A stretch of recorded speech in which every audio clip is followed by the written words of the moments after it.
రాష్ట్ర వ్యాప్తంగా కొనసాగుతున్న అంగన్వాడీల సమ్మెలో భాగంగా మంచిర్యాల జిల్లా బెల్లంపల్లి నియోజకవర్గంలో 7వ రోజు సమ్మెలో తెలుగుదేశం పార్టీ దాని అనుబంధ సంస్థ టీఎన్డీయూసీ నాయకులు సంఘీభావం తెలిపారు.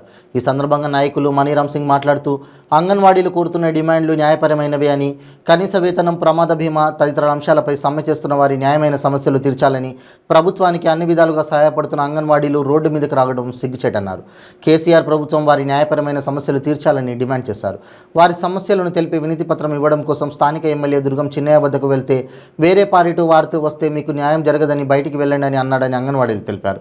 స్థానిక బీఆర్ఎస్ పార్టీ కౌన్సిలర్, అంగన్వాడీలు మరియు వారికి మద్దతుగా వచ్చిన తోటి నాయకులపై కోపోగ్రస్తుడై దుర్భాషలాడాడని వెంటనే క్షమాపణ చెప్పాలని అంగన్వాడీ కార్యకర్తలు డిమాండ్ చేశారు. ఈ కార్యక్రమంలో నియోజకవర్గ ఇన్ఛార్జ్ గద్దల నారాయణ, జీవరత్నం, బొల్లు మల్లయ్య, సిరికొండ, కనకయ్య తదితరులు పాల్గొన్నారు.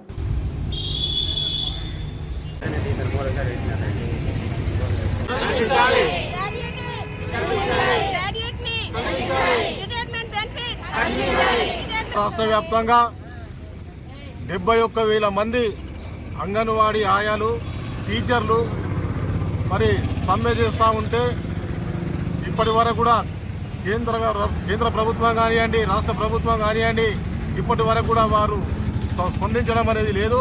మరి వాళ్ళ యొక్క డిమాండ్ల పరిష్కారం కోసం మరి వీళ్ళు చేస్తున్నటువంటి పోరాటంలో మరి ఇప్పటివరకైనా కానీ స్థానికంగా ఉన్నటువంటి ఎమ్మెల్యేలు, మరి ఎంపీలు కానివ్వండి, ప్రజాప్రతినిధులు కానివ్వండి, మరి అన్ని పార్టీలు కూడా ఈరోజు అంగన్వాడీ ఉద్యోగులు మరి వాళ్ళ యొక్క సమస్యలను గౌరవనీయులైనటువంటి ఎమ్మెల్యే దుర్గం చిన్నయ్య గారికి పోయి విన్నవిస్తామని చెప్పేసి వాళ్ళు అక్కడికి పోయేసి వాళ్ళ దుర్గం చిన్నయ్య గారికి పోయి వాళ్ళ యొక్క సమస్యలను ముఖ్యమంత్రి గారి యొక్క దృష్టికి తీసుకెళ్ళి పరిష్కారం చేయండి సార్ అని చెప్పుకోవడానికి వెళ్ళినటువంటి అంగన్వాడీ ఉద్యోగులను టీఆర్ఎస్ కౌన్సిలర్లు కూడా మరి ఈ టీఆర్ఎస్ కౌన్సిలర్లు ప్రజాప్రతినిధులైనటువంటి వాళ్ళు మున్సిపాలిటీకి కానివ్వండి, గ్రామానికి కానివ్వండి, ప్రథమ పౌరులు వాళ్ళు ఇక్కడ ఉన్నటువంటి ప్రతి ఒక్క ఉద్యోగులను, ప్రతి వారిని కూడా గౌరవించవలసిన అవసరం వాళ్ళకు ఉన్నది.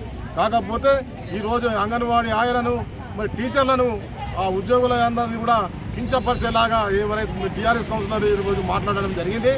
మరి వాళ్ళు తక్షణమే వచ్చి ఈ రోజున బెల్లంపల్లిలో అంగన్వాడీ టీచర్స్ అండ్ ఆయాలు ఈ 7 రోజులుగా సమ్మె చేస్తున్నా కూడా నిమ్మకు నీరెత్తనట్టుగా ఈ ప్రభుత్వం వెక్కిరి చూపులు చూస్తూ వాళ్ళను ఎంతో బాధలకు గురి చేస్తున్నది అని కూడా మేము మా తెలుగుదేశం పార్టీ తరఫున ముందుండి పోరాడతామని, వారికి ప్రతి ఒక్క హక్కును కల్పించడానికి ముందుండి పోరాటం చేస్తామని కూడా తెలియజేస్తున్నాం.